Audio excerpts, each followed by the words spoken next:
Okay, we are live. Lights, camera, action. Okay, just wait for everyone to start filing in. Welcome, everybody. Welcome. I see everyone starting to file in. Thanks for joining us today, wherever you are in the country today. It's starting to pile in. Perfect. We will be using the question and answer facility and our chat today as well for everybody joining. If we can do a quick test on the chat, if everyone let me know where you're joining us from today. Sydney, Melbourne, Brisbane, Perth, Adelaide. Excellent. Answers flying in. Excellent. What about working from home? Is anyone office or home, or whereabouts are we working today? Okay. Good breakdown, good breakdown. Linda, Jindy, nice, excellent. Heard it was a bit cold there recently. Bit of snow, which is always fun for a nearly summer. Excellent. Still got plenty of people filing in. We'll give it another minute or so. It's going to be a fantastic turnout today. Thank you everyone for joining us. We might look to start getting things moving. Excellent, fantastic. All right, we might get started. Thank you everybody for joining us. We are recording this session as well today, which we'll make available to you. For those that don't know me, just want to do a quick introduction to obviously what we're doing today. Thanks for joining us again for wherever you are, at home, office, and around the country. My name is Ellis Mitchell. And today what we'll be covering, so I'll be emceeing the event today. I'll give myself a bit of an intro in a second. What we're covering off today is, as you probably know, a bit about employee entitlements, legal frameworks, the different types of employment contracts that there is, and more importantly, key terms in those employment contracts. So who will be joining us today? As I said, so myself, as a bit of an introduction, business development manager here at Rubler.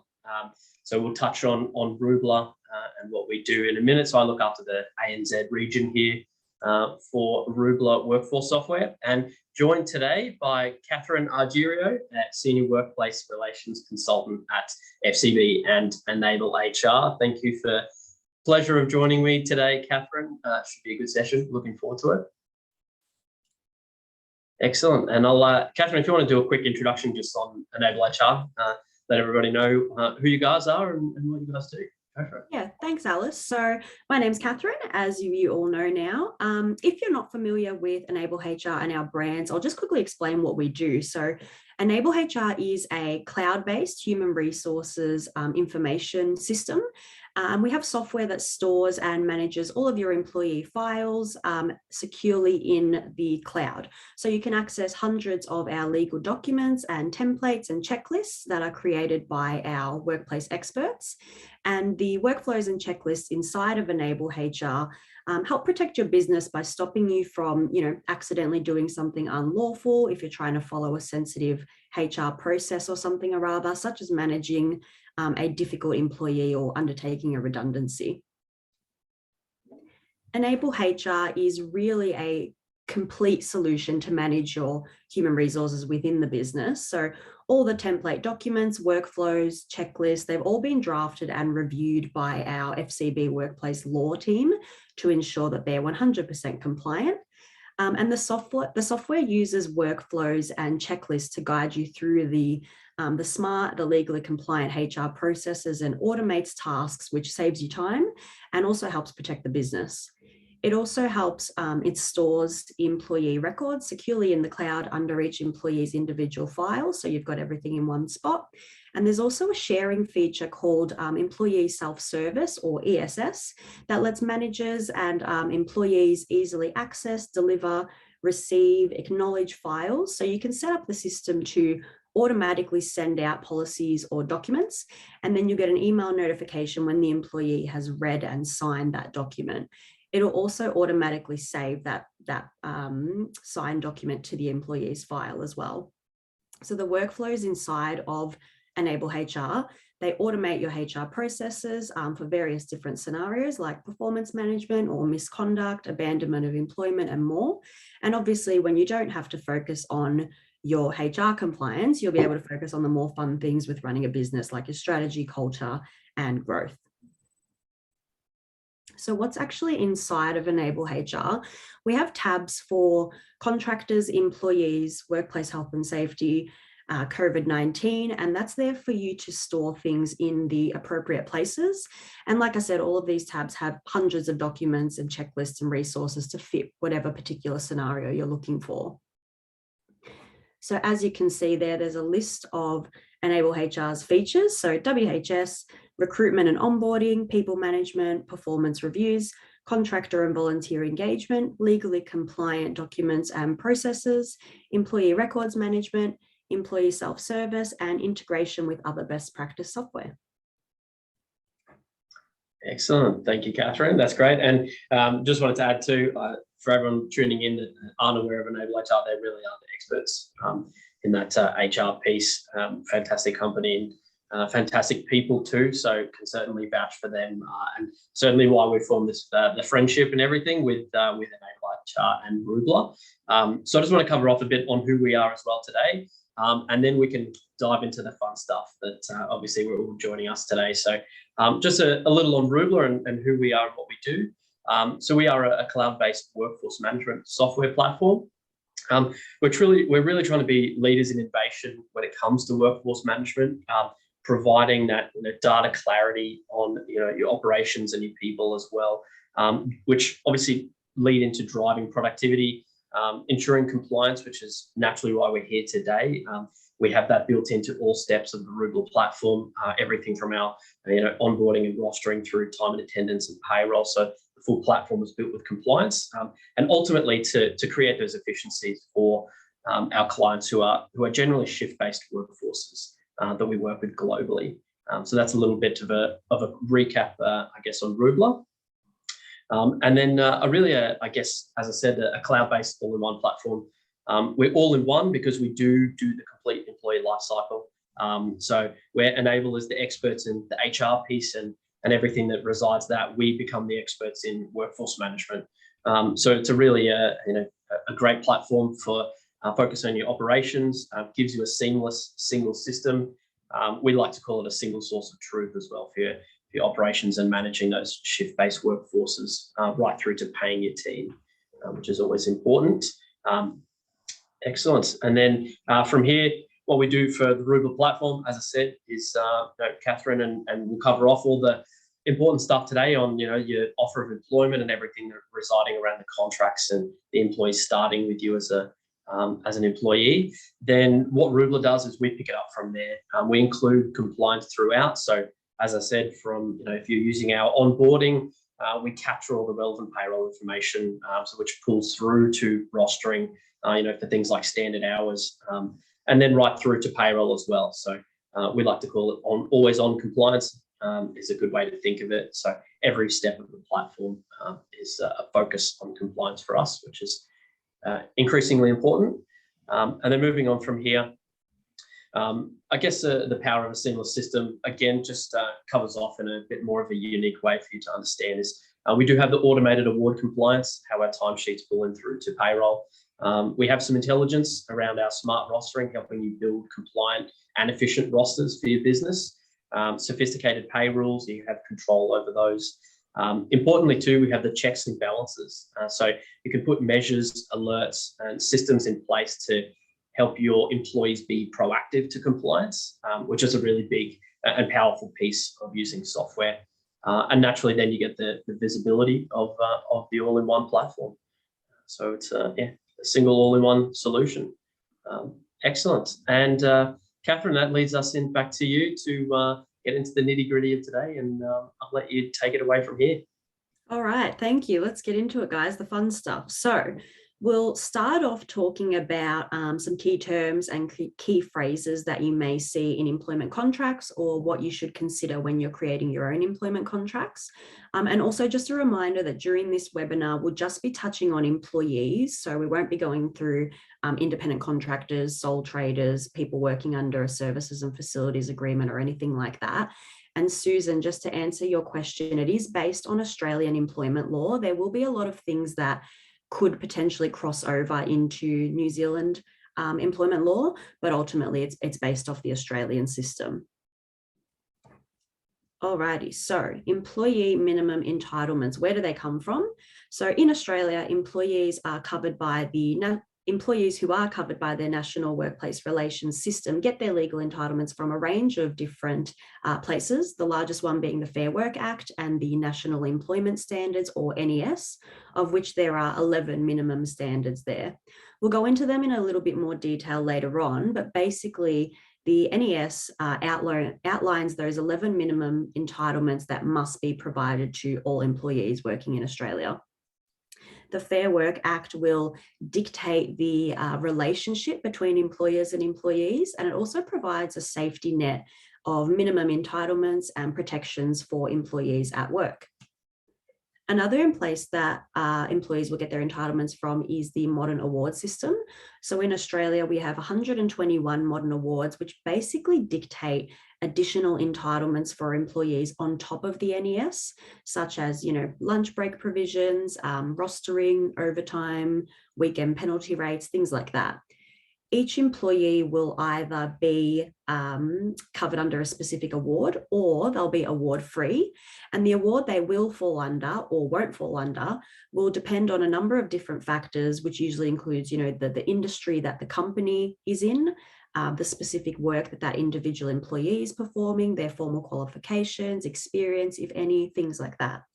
So some employees will be award free, meaning their role doesn't fall within the scope of any of those 121 modern awards, and therefore they won't be entitled to any of those additional entitlements that may stem from awards, but they'll of course still be entitled to things under the Fair Work Act and the NES. Employees can also get additional entitlements from registered agreements called enterprise agreements or enterprise bargaining agreements, aka EAs or EBAs. So some companies may move to create their own EA to cover their employees or their entire workforce, contractors alike, depending on how the company themselves would like to scope that specific EA. And basically what it is they create a separate agreement that usually stems from or is based off either an individual award or a number of awards that would otherwise usually apply to that business's employees. So for example, if the company is a retail company, they may start with the General Retail Industry Award and create their own EA using the provisions in the Retail Award as a starting point. It's important to note with EAs though that they must be formally approved by the Fair Work Commission through a specific process. And once an EA is approved and actually implemented, the award will no longer apply. However, the base rate of pay in the EA can never be less than the base rate of pay in the relevant award. And of course, the NES will always continue to apply. So basically, the EA needs to be sent to Fair Work for approval. The Fair Work Commission will not be accepting or approving an EA unless it actually satisfies the Better Off Overall test, or BOOT as it's commonly called, to show that employees are not worse off by being covered by this company's EA instead of one of the modern awards. There's also IFAs and terms in employment contracts that are another way that employees can get their additional entitlements. So IFA stands for Individual Flexibility Arrangement, and they can be put in place to essentially alter the provisions or clauses in the applicable award to better suit the employee's needs, but also the business's needs as well. Like enterprise agreements, IFAs can only be implemented when the BOOT test is satisfied, meaning that if an IFA can only come into play when changing the provisions of the award means that the employee themselves is better off overall, not the company. So for example, we couldn't put an IFA in place that said something like the employee will work overtime every week and they won't be paid the overtime rate and they're better off overall because they're getting more hours. Things like this are obviously more detrimental to the employee, whilst the business is the one that is perhaps better off overall and benefiting from it, which is not the purpose of an IFA really. Another example of a valid IFA could say the employee will work outside of the span of ordinary hours under the award to allow them to drop off and pick up their kids from school. And you can see in that example that we're changing a provision of the award, i.e. the ordinary span of hours when work is allowed to be performed, but we're altering it to provide a benefit to the employee by means of allowing them to undertake their caring responsibilities. So the employee is better off overall rather than the company. There's also additional clauses that you can insert at the company's discretion into employment contracts.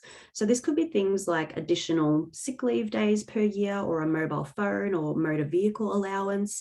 And these are entitlements that don't necessarily stem from anything in legislation. They're not a entitlement under Australian law, but rather it's something that the company has gone and taken into account and implemented themselves on a discretionary basis. And if that's implemented into an employment contract and it's physically there in writing, it becomes an employee entitlement as well. So the legal framework where employee entitlements stem from starts with the main legislation, which is of course the Fair Work Act 2009, but then we also have the 121 modern awards, which we just spoke about. And we also have workplace health and safety legislation that differs state by state. So it's really important to make sure you're aware of certain obligations in each state and territory. But we've also got case law and common law, so precedents and rules that may have stemmed from decisions by the courts, and also state and federal equal opportunity legislation. So the equal opportunity legislation works to protect people from discrimination at work on the basis of, maybe individual attributes and things like that.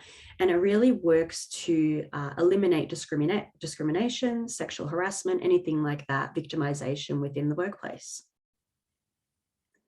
So the National Employment Standards, we'll go through all 11 NES standards, which are really key phrases and key pieces of language that you will be seen used in not only the employment law sphere, but in employment contracts and other documents alike. So the first one, maximum weekly hours for any employee is 38 hours per week, plus potential reasonable additional hours. So there is a list of factors provided to companies to ensure that they are undertaking and determining a analysis to see whether or not additional hours are reasonable, because under their NES, the maximum is 38 per week. Flexible working requests. So like as we discussed before, we've got individual flexibility arrangements that allow the employee and the employer to agree to more flexible working arrangements to help support the employee in potentially another aspect of their life, but also help them get to work and earn an income as well. Casual conversion. So that is the right for casual employees to become permanent employees if they hit certain criteria. Casual conversion in the Fair Work Act and also the modern awards system had a really massive change earlier this year following quite a large case and a really interesting outcome from that case. So it's definitely one to be mindful of if you're not already, because those obligations have changed and potentially may change again in the future. Unpaid parental leave. So that's available to employees with at least 12 months continuous service with the company. And it's available for a 12-month period of leave if the leave is associated with the birth of a child or the placement of a child with the employee for adoption, and that employee has or will have a primary responsibility for the care of that child. Annual leave. All permanent employees are entitled to 4 weeks worth of annual leave or 5 weeks worth in the case of shift workers. So this continues to accrue from year to year, and it provides employees with an opportunity to, take time off for holidays or rest, just to essentially have a break from work. Casual employees, as we probably know, are not entitled to annual leave. Personal and carers leave, otherwise commonly called sick leave. Personal leave is available for when the employee themselves is ill or injured, and therefore subsequently unfit for work. Whereas carers leave is available for when an employee needs to help out in a family emergency, or a member of the employee's immediate family requires care. Personal and carers leave, it comes out of the same entitlement, which is 10 days per year for permanent employees. And like annual leave, it continues to accrue from year to year, so it doesn't reset at the end of the year or anything like that. Compassionate leave. Compassionate leave is available to all employees if a member of their immediate family dies or contracts a life-threatening illness or injury, or if there is a stillbirth or a miscarriage. All employees will receive 2 days of compassionate leave for each event that fits the criteria, but only permanent employees are paid for these 2 days. Casuals will have it unpaid. And then there's also 5 days of unpaid family and domestic violence leave. That once again is available for all employees, including casuals, and it's there to provide individuals with the opportunity to take time off work to potentially escape or manage a family or domestic violence scenario, and seek help from authorities or anyone further. Community service leave is also unpaid leave available to employees when they are undertaking voluntary emergency activities or community service or jury service. So, maybe an employee is going to volunteer for the fire brigade or something like that. That would fall within the scope of community service leave. If employees are on jury service, there is an entitlement for them to be paid for up to 10 days of work. The legislation and the rules surrounding that are different in each state and territory. So that's another one where you've got to be really careful that you're aware of your obligations in each state. Long service leave is an entitlement for employees with quite a number of years of continuous service with the one employer. So all employees, including casuals, are entitled to long service leave after they hit a certain qualifying time period, which is once again different in each state and territory depending on that relevant legislation. Public holidays. So employees are entitled to work public holidays if they wish, but also to be absent from work on a day or a part day that is a public holiday. And the NES works to protect the employee's workplace right to reasonably refuse a request from the employer to work on a public holiday. Notice and final pay. So a maximum of 5 weeks notice of termination and 16 weeks redundancy pay is under the NES. And both of those are based on length of service with the company, and sometimes age also comes into play there. And finally, we've got the Fair Work Information Statement and the Casual Employment Information Statement, which need to be provided to all new employees and all casual employees respectively. And it's just a document that's there that kind of outlines the employees' rights and also their obligations when they are at work. So modern engagement structures, there are a couple of different ways in which you can engage individuals for work, and all of them are lawful and all of them are valid, but it's really important that whichever one you choose, you are engaging that person as a true and proper permanent employee, independent contractor, whatever it is. So employment relationships can be permanent, as we know, so full-time and part-time, but then we've also got casual employment and we've also got fixed or maximum term employment. And then we've also got contracts for services such as independent contractors and services and facilities agreements, or SFAs. Today, we'll just be focusing on those employment relationships, because once we get into contracts for services, it can get a little bit stickier. So there's 2 types of permanent employment, either full-time or part-time. Full-time is an average of 38 hours per week. And depending on the award the employee is covered under, there may be room for the employee's hours to be averaged over a different time period other than just 1 week. So for example, it could be 4 weeks, which means that it allows the employee to perform more than 38 hours on 1 week and less than 38 hours the next week. But when it's averaged out over a 4-week cycle, you never hit over that average of 38 hours per week, and therefore overtime isn't payable. Full-time employees can also be are required to work reasonable additional overtime to complete their duties. But if they're award covered, this overtime needs to be either paid on top of their normal wage or incorporated in and compensated for in their annualized salary if that's how they're paid.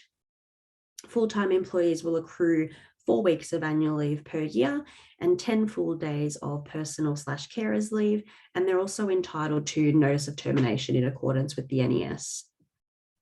Part-time employment is honestly almost identical to full-time employment, except that everything is prorated, meaning rather than basing calculations and entitlements and things like that off 38 hours per week, it's based off what the part-timers minimum guaranteed hours are per week. So part-timers are permanent employees that work anything less than 38 hours per week.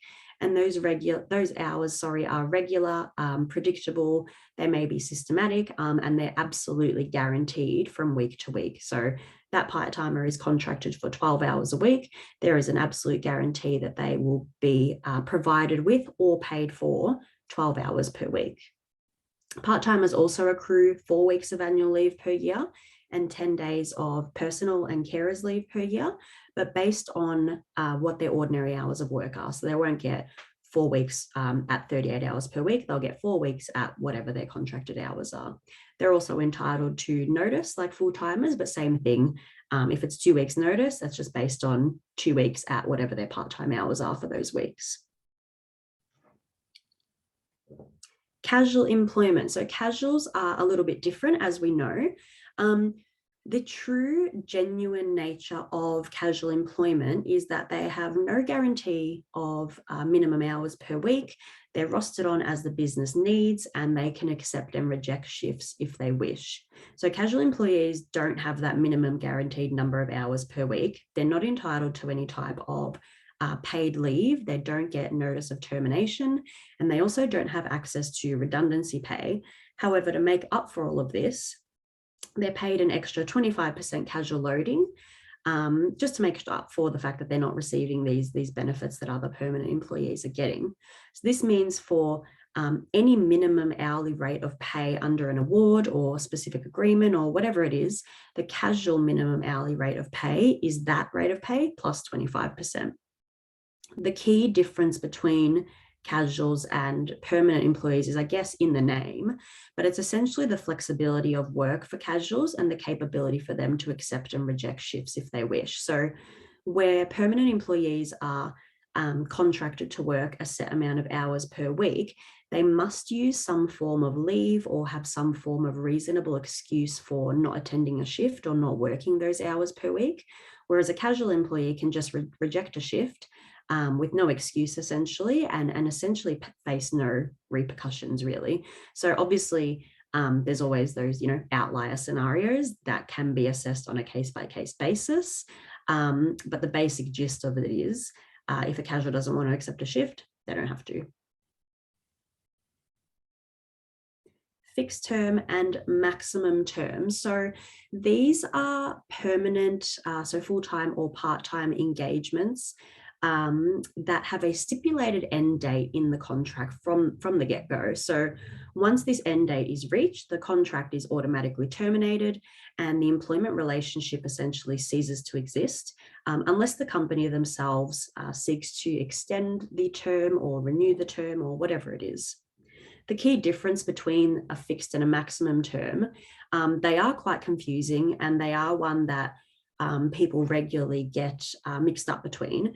But basically, the difference is the repercussions and the potential action available if the engagement is ended before that term expires. So fixed term contracts are drafted in a way so that neither party is able to terminate the contract before the term expires. And that implies that if the employer terminates a fixed term contract early, that there's an implication there that they must pay out the remainder of the term as if it had been worked anyway, which is obviously not ideal. And if an employee terminates a fixed term contract early, they're technically in breach of their contractual obligations and leave themselves open to potential legal action should the employer wish to go down that path because they are in breach of their contract. Maximum term contract for example, though, is drafted in a way that there is a set end date, but it provides specific circumstances for when early termination of the term is allowed, and there aren't those kind of financial repercussions like there are with a fixed term contract. So if you're ever engaging someone under a fixed term or a maximum term contract, you should really be careful, but also really confident that you're using a true fixed or a true maximum term contract, just to avoid those potential headaches and road bumps in the future if you are seeking to kind of end that term early. Poll question. Okay, so I might give everyone a little bit to consider the question and pop in their answers. Excellent. So a poll question will pop up here for everybody. The answers are anonymous when you do see the questions to respond to. So give it your best answer, and then Catherine will give it a few seconds, and then Catherine, you can jump in when the answers show up. We are doing a Q&A as well, guys, at the end. Just a reminder, so please jump in with all your questions in the Q&A button as well. Make sure you jump on that poll there if you can see that, and you'll have those three options.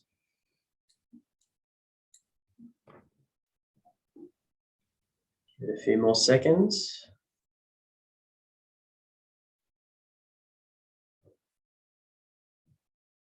Great, that should be it. We'll see how we go from there. See what responses we have from that poll. Let's see. There we go. All right, so overwhelming yes, very little no, and one no idea, which is totally fine. Okay, well, the answer is actually no. So technically, no, no employees actually require employment contracts, whether they're award covered or not. There's nothing actually in legislation that says employees have to have employment contracts in place, or nothing in legislation that makes it a requirement or makes it unlawful for people not to have contracts in place. However, with any type of engagement, whether it be an employee or whether it be a contractor and an engager, etc., whatever it is, I would always really strongly recommend that you do have a formal written document in place that entails the terms of the arrangement.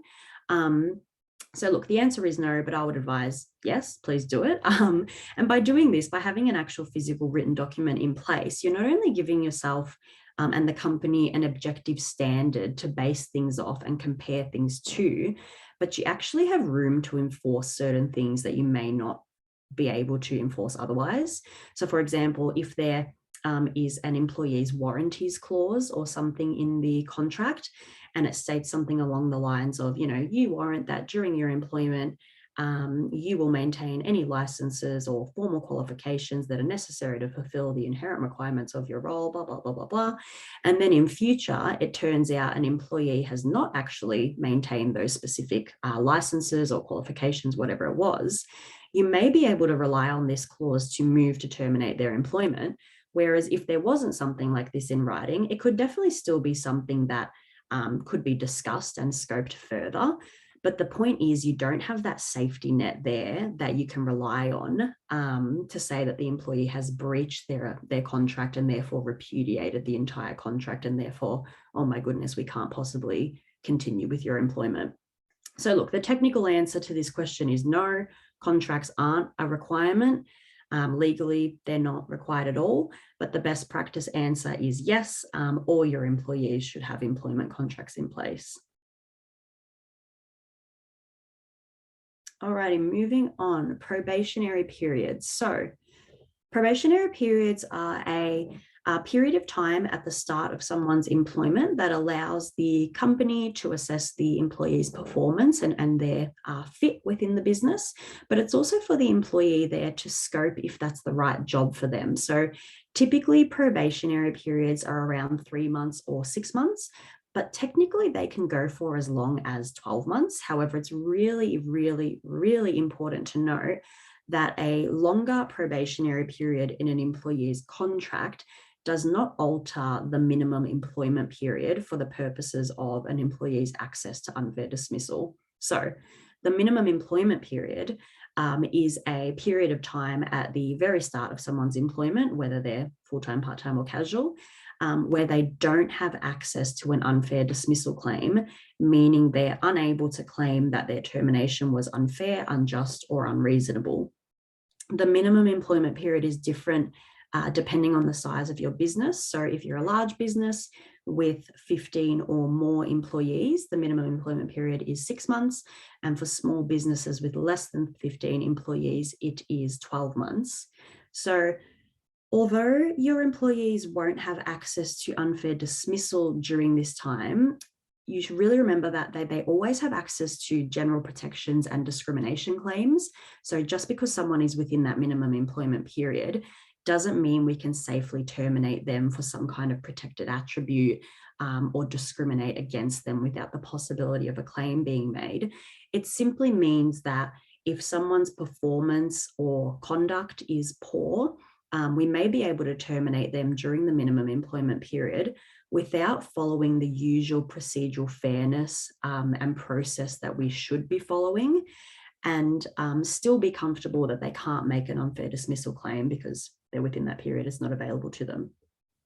I really can't stress enough, though, it is really important to note that general protections claims are open to employees regardless of how long they've been with the business or how small or large the company is. So for this reason, the minimum employment period and unfair dismissal lining up, a lot of companies prefer to align their probationary period with the minimum employment period to ensure that if someone is, potentially unsuccessful throughout probation because their performance is poor, or they're not a good fit for the company or whatever it may be, you can be sure that there's no unfair dismissal claim available to the employee.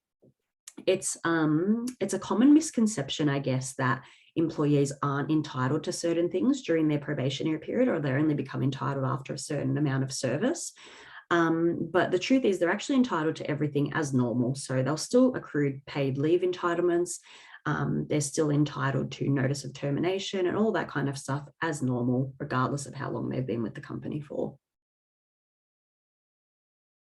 Another poll question, Alice.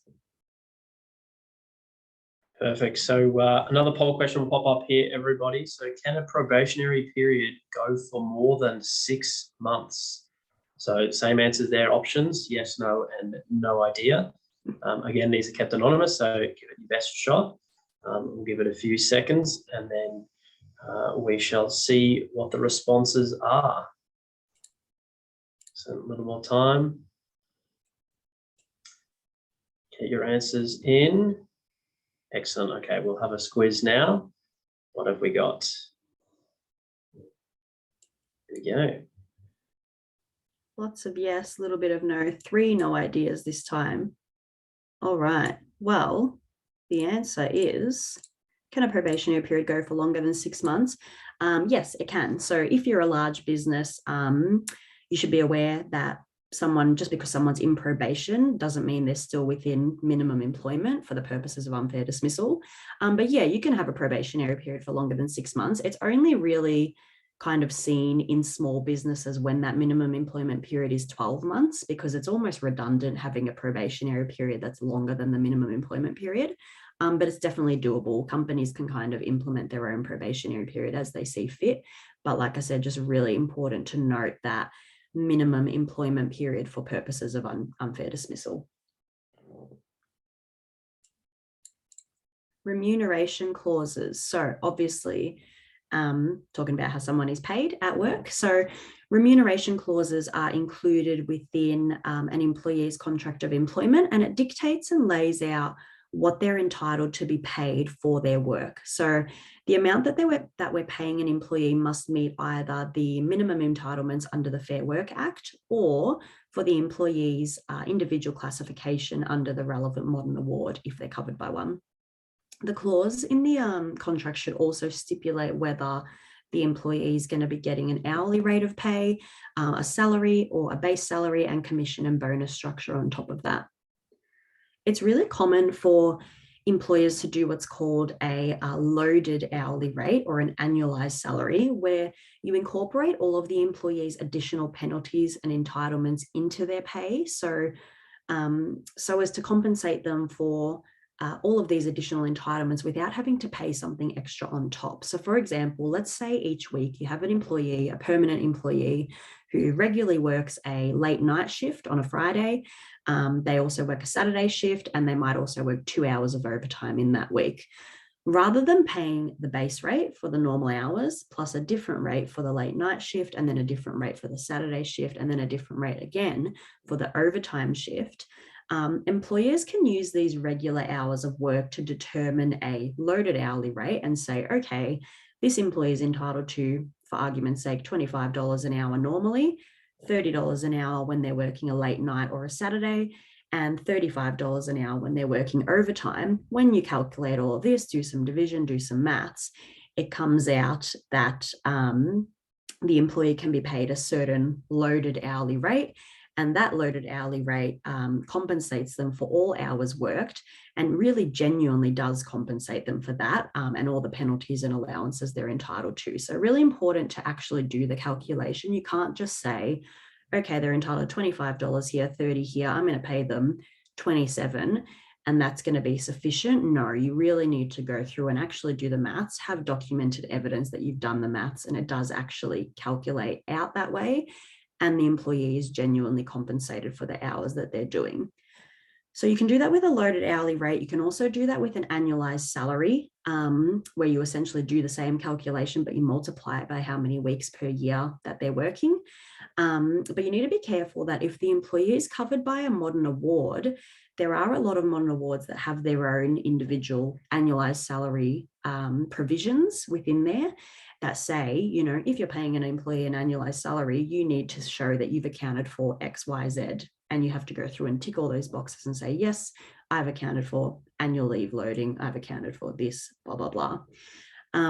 It's really important to keep track of the hours that the employee is actually working as well in comparison to what they're paid for, or what their hourly rate, their loaded hourly rate, or their annualized salaries is based off, to avoid the risk of there being an underpayment if the employee needs to be topped up for additional overtime or something or other. So let's say you've calculated a loaded, let's say you calculate an annualized salary, and you've set a limit to say, okay, this annualized salary has been calculated for 48 weeks of work per year or something or other, and you have estimated that they may perform 50 hours of overtime. If it comes to a point when they say, oh, goodness, the employees actually work 60 hours of overtime, obviously there's that discrepancy of 10 hours there, 10 hours at an overtime rate that the employee hasn't been paid for, which we would then need to go and top up because the employee hasn't been compensated for that. So it's really important that if you are doing a loaded hourly rate or you are doing an annualized salary, you're doing it correctly. You're keeping documented evidence to avoid the risk of underpayment, and you're keeping everything organized so that it doesn't become a mess later on. So if you do go down, So if you do go down this loaded hourly rate or this annualized salary route, the entitlements and the penalties compensated for need to be clearly listed in writing, and they need to be offset either in the remuneration section of the contract or in a separate written document that the employee has signed. If we don't have a written offset clause in the contract or elsewhere, there is actually an implication that you still need to pay penalties and loadings on top of that already loaded wage. So it's really vital that you do have a offset clause in writing. And for casuals, it's really important that the remuneration clause includes that their rate of pay is inclusive of that 25% casual loading. Notice of termination. So as we discussed before, only permanent employees are entitled to notice of termination. The Fair Work Act implements its own minimum notice periods for each employee, depending on their length of continuous service with the employer. So for example, if you've been there for less than a year, it's 1 week's notice. And if you've been there for 5 years and you're over the age of 45, it's 5 weeks notice. So it's different depending on age and depending on your length of continuous service. Companies can also, though, go back and implement their own notice periods within employment contracts, as long as it's not less than what the Fair Work Act has stipulated. So for example, if under the Act, the obligation is to provide 3 weeks notice. We can't implement a clause in an employment contract that says, okay, only 1 week is needed. The company only requires 1 week. We can, however, say, okay, the NES is providing for 3 weeks. The company is saying that 4 weeks is needed, and that's fine. The company can implement a longer notice period. It's really important to note, though, that if a longer notice period is implemented, that's fine, but it doesn't just apply to the employee, but it also applies to the company. So this is a kind of a question we get quite often. So if an employee resigns, they'll be obliged to provide that specific notice period, even if it is longer than what's in the NES. But if the company decides to terminate as well, and the company prefers to pay in lieu of notice rather than having the employee work it out, the company is obliged to pay out that extended notice period. So it goes both ways. If you want to extend the notice, that's fine, but just keep in mind that you're also obliged by that longer notice period as well. Post-employment restraints. So these are a tricky one, and honestly, they're always a hot topic, more so in some industries than others. There's 3 different types of post-employment restraints, but all of them work around the same idea, that they're drafted and they're put in place to protect legitimate interests of the company. So the first 2 are pretty standard clauses within employment contracts, and they're really in place to prevent the business from losing either employees or different customers or anything like that when a specific individual may leave the company.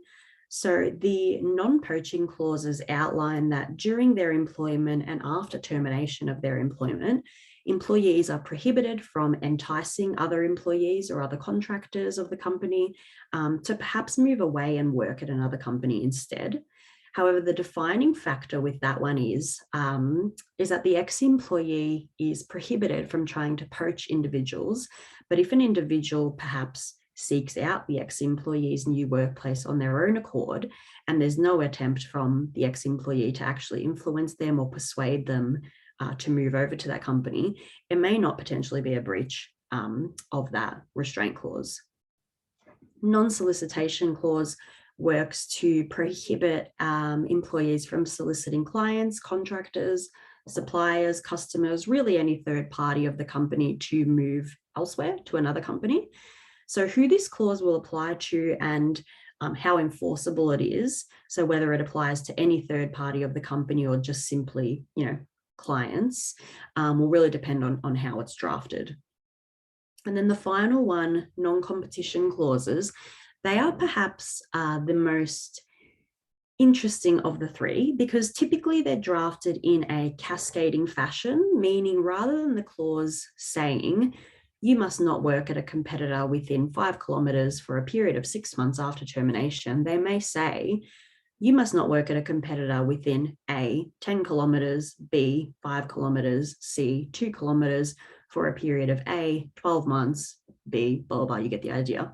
So while it's fine to include a post-employment restraint clause in employment contracts, the only way that they can really truly be enforced and deemed reasonable and therefore enforceable is by the courts. So yes, we can put them in the contract, and yes, we can try and enforce them and say to these employees, no, you've signed this contract, this is what you're obliged to follow. But ultimately, if the employee says, nope, too bad, and they go against the clause and they breach it, the only body that can actually deem the clause reasonable and direct the employee to comply is the courts. So non-competition clauses are drafted in that, A, B, C cascading fashion, so that if it ever does go to the court and that clause is put before the court and the court is there to assess it, the court may look at it and say, okay, we deem this specific kilometer radius or this specific time period to be unreasonable. Rather than striking out the entire clause, they just strike out that specific time period. So they say, okay, 12 months is unreasonable. Let's strike it out and move on to the rest. And then that way, there is a better chance of that clause being deemed reasonable because it's given multiple different ways in which it can be enforced, rather than just giving the one clause, which the court may look at and say, oh, no way, that's done. See you later. And you've wasted all this money, time, hassle, effort, all of that, just to go in there and have that clause struck out from the get-go. And finally, what are some other terms that you may come across in employment contracts? So usually there may be a requirement, or a warranty section that I spoke about before, actually, that outlines that the employee must, or the employee warrants that they will always follow the company's policies and procedures, which are usually best suited as separate documents to the contract rather than, having policies at the back of the contract or something or other. There may also be an hours of work clause that actually stipulates the exact starting and ending times of each shift each day. And this is pretty regularly a requirement under specific awards, that the employee's explicit days and hours of work are outlined in writing prior to the agreement. It can be quite painful and really hard to comply with, but it is a really common thing seen in modern awards that you have to agree prior to engagement, Monday 9 to 5, Tuesday 9 to 2, no room for flexibility with a permanent employee. I know I've said it before, but I'll say it again. It's really important to ensure that your employees are covered under the correct award so that you're fully aware of how to compliantly engage them, whether that means, paying them an extra amount or whether that means putting their written hours of work in writing before they start working with you.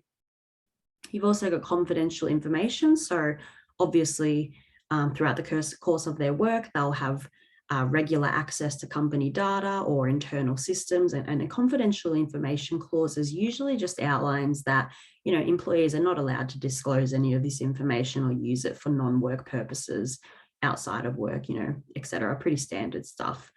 And also a workplace surveillance clause. So usually just a clause that outlines the workplace may have tracking systems, whether it be cameras within the actual physical workplace, or if it's like IT and computer systems. And the clause is there just to show that the employee understands and the employee agrees to being under certain types of surveillance when they are at work. Final poll question. All right, excellent. Final poll question, and then we'll jump into some Q&A very shortly. So this question here: can an employer change the terms of an employee's contract once it has been signed? So the three options there again, we'll give you a moment to give your best choice. A few more seconds. What do you think? Okay, let's see how we're going. Bring up these answers now. Okay. Ooh. Okay. All right. So we've got not really an even split, but more even than the others. So can an employer change the terms of an employee's contract once it's been signed? No, unless there is mutual agreement and that mutual agreement is evidenced in writing. So the only time we can ever change anything that's already been put in place and already been signed off is if we have a consultation with the employee and we get the employee's agreement, and that agreement is evidenced in writing. So even if it's a change that's more beneficial to the employee, so like, for example, they may be getting a pay rise, we still have that obligation to get their physical written signature, their written agreement documented to say, yes, I agree to this change in my employment contract.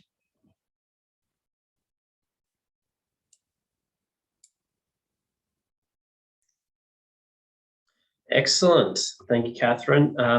Okay, fantastic. So we're just about to jump into our Q&A. Thank you, everybody, for popping in questions already. Please jump in to that Q&A and add your questions there. We'll get to those shortly. We do just want to let you know to keep an eye out for some gifts that we're sending through. It's think of it, the little lolly bag after the party. We just want to provide you guys a little bit of something to take away. So what we'll cover off is the Enable team will provide you a full contract fact sheet, go into details of what we covered today. So that'll be a really handy resource. Grab that. And on the Rubler side, in conjunction with enableHR, we will be sending you a ultimate guide to simplifying rostering compliance. I have seen a few Rubler customers will also be publishing these links on the Rubler dashboard for our customers too. Excellent. So keep an eye out for those after this webinar. And please reach out to us. If there's anything that you want to learn more about from Rubler, please reach out to myself and the team. I'm always happy to have a conversation. You'll see our details there. And please follow us on LinkedIn and the socials as well. And then the same for our friends at enableHR to make a note of their contact details. Please reach out to the team there if you have questions. And as well, if we haven't been able to get to your questions today, which we'll address now, please also reach out to the team there at enableHR for any additional questions that you might have, and they can help you out. Fantastic, excellent. So we'll jump into some questions here. We do have a lot of them come through, so thank you everybody for that. I'll go through and ask some random questions, and if we run out of time, again, please contact the team directly. So the first one here, Catherine, that we have in our Q&A, we do have some in the chat as well. I'll grab a few. The first question is, does the NES leave entitlements need to be listed in the employment contract, or can we just refer to our company's leave policy where the NES entitlements are explained? Yeah, so that's a good idea, actually. If you don't want to explicitly lay them out in the employment contract, you can just put something in there that says, annual leave, employees will be provided with annual leave in accordance with the NES. Please refer to the company leave policy for further information, and that's sufficient, just as long as they're not looking at it and thinking, where has this come from? Excellent, that's good. We do have, what else have we got here? We do have a quick one that is, in a short form, is a short form contract sufficient, Catherine? Yeah, so look, it's not ideal. I would always recommend having a full-size contract if you can, but short form contracts can still work. We do have a lot of clients that say, look, my employees aren't going to read this. They're just going to sign off on it and not actually see what's in there. So as long as you've got, the essentials in there, leave entitlements, confidential information, anything that you consider to be a really essential part of the contract, that's totally fine to have a short form in there. It's better than having nothing, I guess. Okay, perfect. I did just pick out, we do have a Rubler question. I think it's come from that last few slides you touched on, the variation. So the question was, how does Rubler handle the variation to standard hours? So to quickly recap that one, what Rubler actually does is we can capture the employee standard hours and keep that on the roster. If you're asking an employee to work outside of those standard hours, you have to send that as a request to the employee. It's a one-click button. That sends a request to the employee for them to accept or decline. And then the resulting contract that gets created is recorded all on the employee profile, along with the actual request and the response from the employee. So for compliance, we actually keep all of that, and it all automates, happens in the background without you having to do anything extra. So fully compliant and nice and easy to do on that one. Next question, we do have I've seen an employment contract clause that if it is not signed by a set time frame, it is considered accepted. This clause didn't seem right. Can you confirm? Look, it's not ideal. A lot of the time we have scenarios where employees are provided with a contract, they don't sign it, but they turn up to work, they perform the job anyway, and a couple of months down the track, they try and use the claim that, well, I never signed it, so I'm not bound by it. It's not ideal. It's always great to have active agreements. So having a clause in there that says if you don't sign it by this date, we'll consider it accepted is really not great. But essentially, if the employee is coming to work, they're performing the job, there's an implied acceptance of the contract anyway, because even though they haven't physically signed it, they're rocking up and they're doing the job anyway. So look, not ideal. I would really refrain from doing something like that. But there is implied acceptance, yes. Okay, that's good. There is another Rubler one. I'll just quickly answer that, and then we can do the last few for the enableHR questions. There's one there, we're struggling with managing casual conversion process. Does Rubler do anything to assist with this? And yes, we actually do now. In response to those, all the recent changes, we've actually built out some automation.